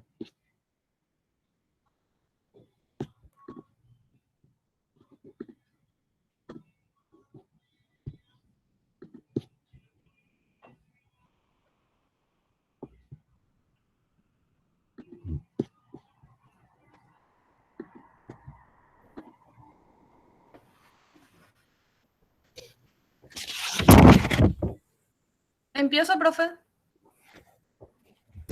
Adelante. Bueno, buenas noches a todos. Nosotros somos Fabricio Recalde y Sole Chauri y para tratar el tema elegimos cómo salvar el planeta y específicamente vamos a estar hablando sobre la aceleración de la transición de la energía limpia. En el pasado, prácticamente cada una de las etapas de la revolución industrial estuvo, digamos, caracterizada por una materia prima. Por ejemplo, en el siglo XIX fue el carbón, en el siglo XX fue el petróleo, y hoy en día nos estamos enfrentando a un problema ambiental bastante grave, y es por esto que la sostenibilidad ahora mismo es un tema muy importante, y todos los modelos actuales energéticos deben adaptarse al mismo e ir migrando o llevar el proceso de transición hacia energías más limpias y renovables. ¿Qué es la energía limpia? Bueno, básicamente la energía limpia es aquella que durante su producción o durante su obtención, estos no producen residuos ni emiten gases nocivos. Es decir, prácticamente contaminan mucho menos que otros tipos de energía que son provenientes de fuentes fósiles, por ejemplo. ¿Cuál es la problemática? Bueno, en primer lugar tenemos el calentamiento global. El calentamiento global, como se sabe, es consecuencia de los gases de efecto invernadero que son producidos por el hombre por varias actividades, como por ejemplo la quema de combustible, la deforestación, también la ganadería. Todo esto generan gases de efecto invernadero que repercuten en el calentamiento global. ¿Y cuáles son consecuencias del calentamiento global? Por ejemplo, exceso de tormentas, huracanes, sequías, incendios forestales, entre otros. También tenemos los problemas de salud, que a medida que se van contaminando cada vez más el planeta, tanto el aire como el agua que consumimos también se contaminan y esto daña la salud tanto de las personas como de los animales. Y por último, tenemos la disminución de los recursos naturales, que debemos entender que los recursos naturales no son ilimitados, cada vez se están agotando más y es por eso también que esto debería ser un incentivo para ir migrando hacia otro tipo de energías. ¿Qué es lo que los gobiernos deben hacer? Bueno, en primer lugar, deben trazar un plan a largo plazo. ¿Qué quiere decir esto? Se tienen que trazar metas que estén delimitadas por un tiempo, deben ser específicas y también realistas. ¿Y cuál es un ejemplo de esto? Por ejemplo, China, el gobierno de China anunció el compromiso de que para el 2060 ellos van a ser libres de carbono. Entonces, eso, por ejemplo, es una meta que está delimitada por un tiempo, o sea, para el 2060 es una meta realista y específica. También debe haber un compromiso por parte del gobierno que deben apoyar todas las medidas de descarbonización y también debe crear políticas. Por ejemplo, crear impuestos a emisiones de carbono, también políticas que favorezcan el financiamiento de actividades verdes. Y es muy importante también el apoyo de la opinión pública, ya que este incentiva al gobierno y a las empresas privadas para el financiamiento. ¿Cuáles son las acciones para acelerar la energía limpia y combatir el cambio climático? Bueno, en primer lugar tenemos ir eliminando de manera gradual los subsidios a combustibles fósiles, aumentar el uso de fuentes renovables para la generación de electricidad, incrementar la eficacia energética. ¿Y qué quiere decir esto? Por ejemplo, para las energías renovables, específicamente la energía solar y la eólica, no son fuentes de energía, digamos, constantes. ¿Por qué? Porque dependen de muchos factores. Por ejemplo, la energía solar, si hay o no hay sol, si está nublado, si no, de noche, por ejemplo, no hay sol. Y lo mismo con la energía eólica, que es del viento. Es muy variable, no es constante y es impredecible también. Y por último tenemos eliminar gradualmente los HFC, que son hidrofluorocarbonos, que básicamente estos son un tipo de refrigerante que primeramente se creyó que eran ecológicos, pero al contener flúor en su composición, estos contribuyen, o sea, al ser emitidos se comportan como un gas de efecto invernadero y esto contribuye obviamente al calentamiento global. ¿Cuál es la perspectiva privada que tenemos? Bueno, en primer lugar, ir creando empresas que cada día sean más transparentes y estén bien definidas. ¿Y para qué esto? Para poder traer a los inversores correctos. ¿Por qué? Porque los inversionistas deben entender las particularidades de cada negocio, de cada modelo de negocio en el que ellos van a invertir. Y también que las empresas que ya existen deben ir migrando o empezando la transición hacia otro tipo de energías para que las mismas sean cada vez menos contaminantes, y esto mediante la inversión en I+D, para poder encontrar formas más rentables que los modelos de negocios actuales. Bueno, yéndonos por la perspectiva del sector privado, encontramos acá el ejemplo de una opinión de una señora que trabaja en una importante empresa de Europa, que es la PwC, que se encarga de toda la producción de agua y mecanismos de distribución de las mismas. Y ella opina que una de las formas para prepararse de las compañías o de las empresas privadas es que tienen que estar preparadas y identificar todas las aristas que pueden surgir en los diferentes momentos en esta transición que estamos en el presente. Y para ello es muy importante identificar oportunidades para no quedarse atrás, porque las empresas que no identifican correctamente las oportunidades para el crecimiento futuro de las mismas no van a poder ser parte o pueden perecer en este transcurso de esta transición de las problemáticas. Un ejemplo de esas compañías que tenemos es Tesla, que se fundó a mediados de la década antepasada, y se dio cuenta que una de las principales componentes que elevaba el precio y que no hacía que los vehículos eléctricos sean competitivos en comparación con los vehículos normales a combustión era la batería. Era un componente, uno de los más caros en la producción. Alrededor de $1,160 el kilowatt hora, que es la unidad de medida que se toma para el componente de la capacidad del almacenaje de las baterías, era el precio en el 2010. Y ellos calculaban que cuando ese monto llegue a $100, que ellos proyectaron para el 2020, que al final no llegaron, era el momento donde un auto que sea eléctrico 100% y un auto que sea de combustión estarían del mismo segmento, serían equiparables en términos de precio. Aún no llegamos a ese punto, pero Tesla reconoció ese potencial que es la batería y entonces invirtió grandes cantidades de dinero en el desarrollo. Por eso ahora Tesla está adelantado aproximadamente 5 años en la competencia en respecto a la producción de baterías. Otro ejemplo de compañías privadas que detectaron que esto podría ser una oportunidad es Apple, que se propuso adelantar 20 años al plan mundial, que para el plan mundial, según el Acuerdo de París, es llegar a la descarbonización total para el año 2050. Apple prevé ya llegar a todo su sector de producción y a toda su cadena de producción para el año 2030, creando así una ventaja competitiva, siendo el primero en llegar y pudiendo crear todo un sector en el mismo, y además generan gran marketing alrededor de la compañía. Algunos tipos de financiamiento que encontramos para acelerar la transición y crear un mundo más verde, encontramos algunas teorías financieras, algunas propuestas desde algunos teóricos financieros, que es la logística inversa y economía circular principalmente, que son apoyadas por algunos tipos de financiamiento, que consiste en no desaprovechar la materia prima de productos que ya fueron creados y volverla a meter en la cadena de valor de todos los productos que se producen actualmente en el mundo para disminuir la necesidad constante de materia prima o de recursos que va en aumento a medida que la población aumenta. Entonces, a medida que se va reaprovechando el material que ya fue creado o ya fue aprovechado, se disminuyen los recursos necesarios para la producción de nuevos productos.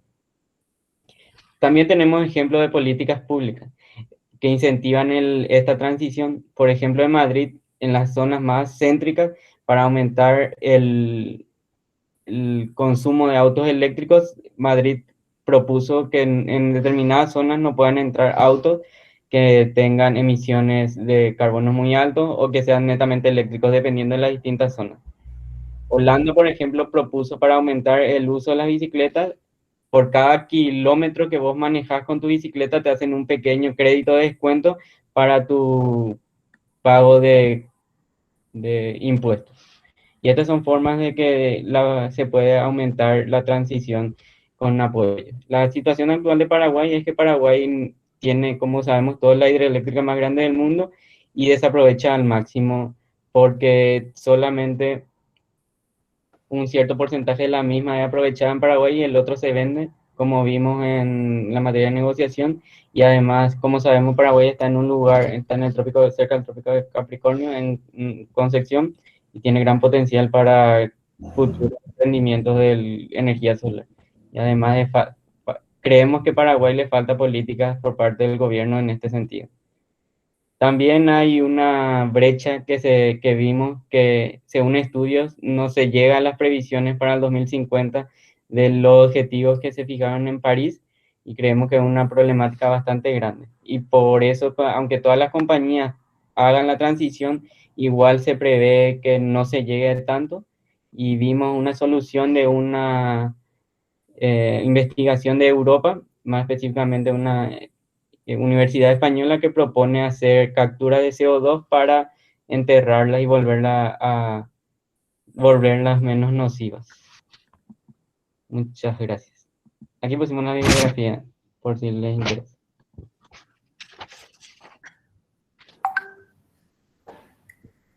Muchas gracias, chicos. Excelente la presentación. Me gustó mucho como el dominio, por sobre todo, del tema, ¿verdad? Y obviamente también el diseño, por así decirlo, que atraía a seguir la presentación de ustedes. De hecho, Fabricio ya fuiste mi alumno de negociación, ¿verdad? Ahí aprendiste, bueno, la línea. Aprendimos, profe. Solamente fuiste mi alumno, es cierto. Sí. Tienes razón, así que bien, lo importante es que aprendan y eso es lo que siempre me gusta, ¿verdad? Que vayamos mejorando en el proceso, ¿verdad? Excelente el dominio del tema, ¿verdad? Me parece súper interesante en todo lo que presentan, ¿verdad? Solamente un tema, creo que te confundiste con la experta esa que hablaba del tema de sostenibilidad y que hablaba de las oportunidades que se pueden generar a través de todos estos procesos de cambio climático. Creo una consultora de Pricewaterhouse, ¿verdad? Que es una de las mayores consultoras a nivel de auditoría y consultoría empresarial en la parte global, ¿verdad? Pero eso es un detalle, ¿verdad?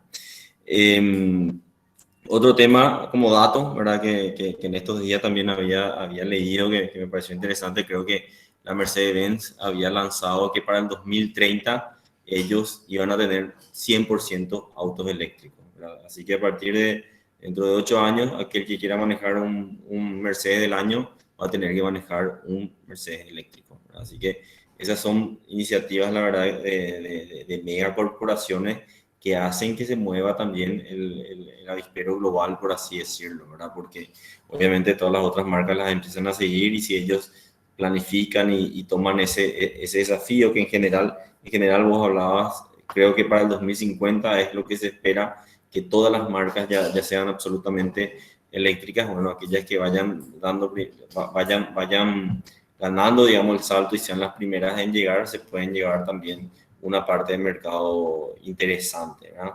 Pero indiscutiblemente, para que esto suceda, se necesita de iniciativas o incentivos o de políticas públicas que puedan forzar a esta realidad global, que es una necesidad, ¿verdad? O no sé, quien ve también las noticias habrá visto que en Europa, ¿verdad? Alemania mismo, quien va a decir que en Alemania, las megas inundaciones de pueblos enteros que se están llevando por las lluvias intensas que se están dando, ¿verdad?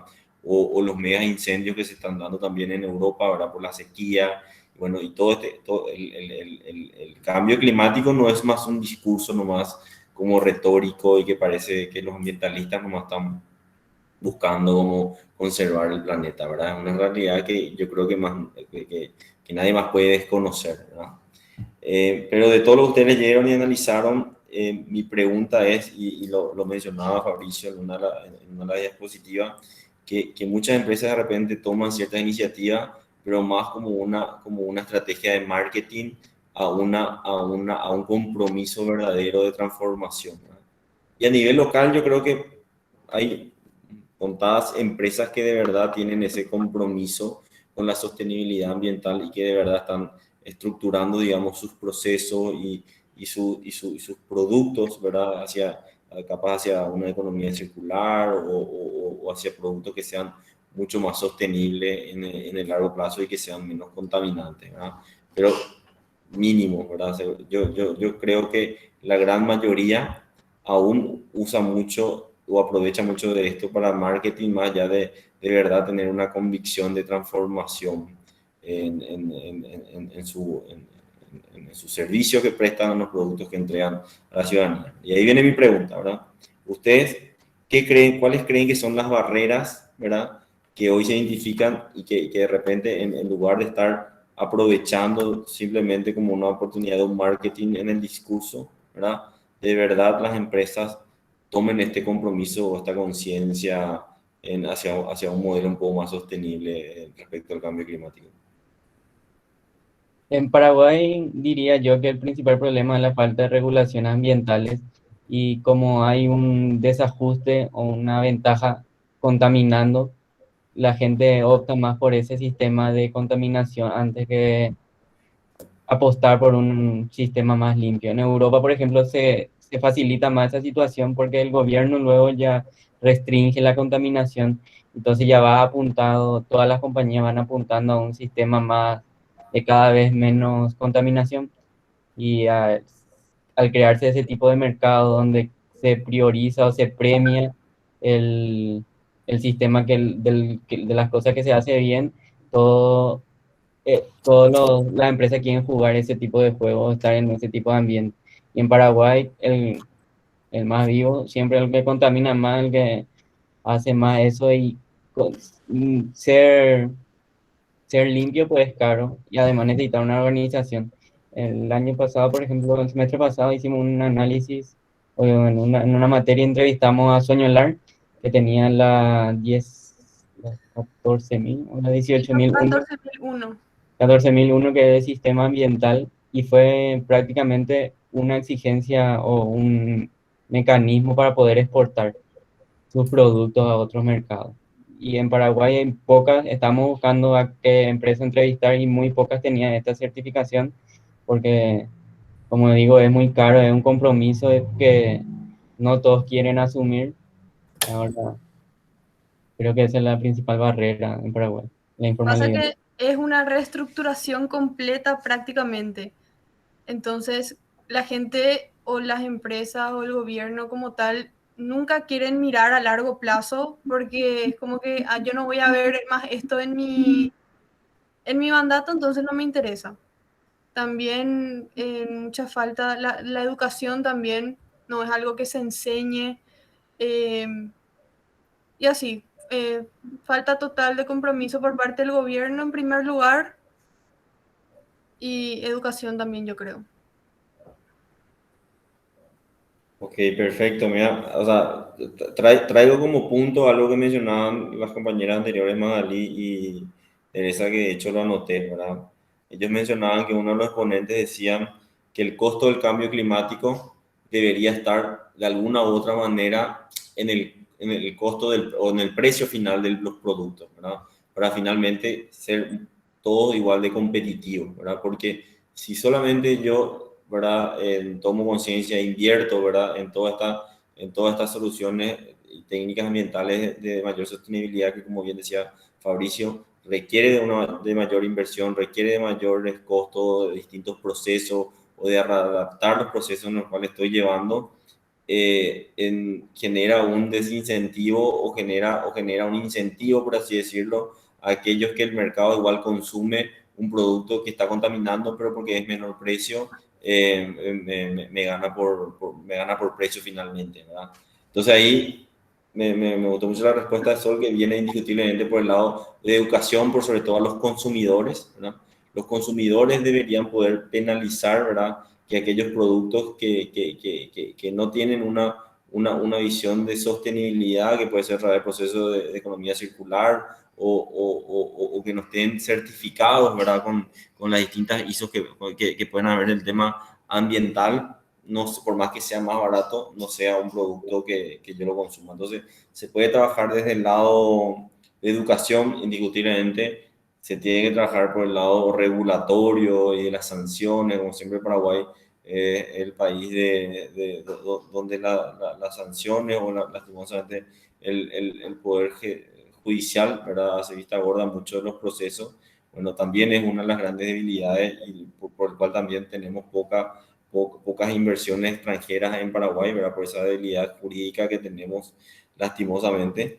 Pero lo otro, que con el muy buen ejemplo que decía también Fabricio, que me pareció interesante, es que también tenemos que buscar como políticas públicas incentivar a la exportación de los productos nacionales, ¿verdad? Y entonces, ahí, ¿por qué en este caso particular la empresa que ustedes mencionaban buscaron certificar en eso, ¿verdad? Porque, o si no, los mercados afuera no aceptarían el producto, ¿verdad? O existen regulaciones para el ingreso. Entonces, eso permite de alguna u otra manera también formalizarlo, ¿verdad? Y ahí se genera como una especie de un win-win entre los mercados más desarrollados y los mercados subdesarrollados. Ahora podemos decir, ok, ábrannos sus mercados, ayúdennos, financiennos la transformación de nuestros procesos a tener certificaciones ambientales o a trabajar en políticas de economía circular y ganamos ambos, ¿verdad? Porque lo que yo contamine acá igual afecta a lo que contamine Asia o lo que contamine en Europa, ¿verdad? O sea, estamos todos en el mismo globo, por así decirlo, ¿verdad? Entonces, ahí se pueden generar sinergias interesantes a nivel global de trabajo conjunto. Así que esa es mi reflexión sobre el trabajo de ustedes y les agradezco la presentación. Gracias, profe. Gracias, profe. Yo por hoy creo que estamos, si no me equivoco, quedan 2 o 3 grupos. Eso vamos a dejarles para la siguiente sesión. Para no aburrirles con muchas presentaciones, son exactamente 2 horas de presentación que estamos teniendo. Y si es que no tienen consultas sobre los temas que hoy dimos, alguna reflexión que quieran dar, podemos dar por cerrada la sesión de hoy y nos vemos el siguiente martes.